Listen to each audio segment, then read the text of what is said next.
शिंदे सरकारने महाराष्ट्र आता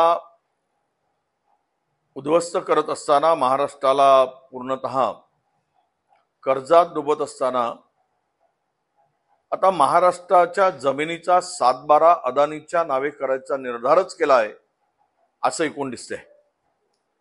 मुंबईतील करोडो रुपयांच्या जमिनी अदानीला दिल्या, मुंबईचा एअरपोर्ट अदानीला दिला, मुंबईच्या सगळ्या प्राईम लँड अदानीला दिले, रेल्वे अदानीला दिला।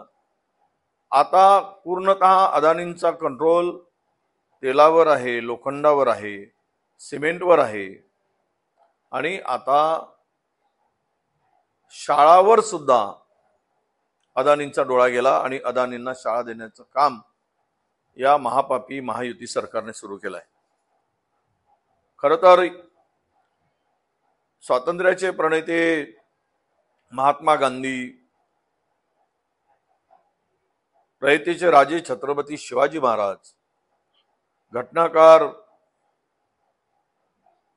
विश्वरत्न डॉक्टर बाबासाहेब आंबेडकर, महात्मा ज्योतिबा फुले, सावित्रीबाई फुले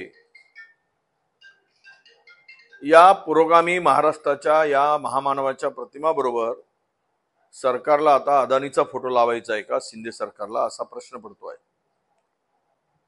कारण हे महामानवांनी हा देश उभा केला, राज्य उभं केले, सामान्य माणसाच्या विकासासाठी सत्ताही सार्वभौम ठेवली, पण आता सेंट्रलाइज सत्ता करून महाराष्ट्राचं वाटोळं करण्याचं काम या सरकारकडून सुरू आहे।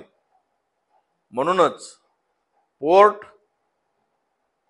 एअरपोर्ट, जमिनी आणि आता शाळा म्हणजेच महाराष्ट्राचा 7/12 अदानीच्या नावे करायचा निर्धार या सरकारने केलेला आहे।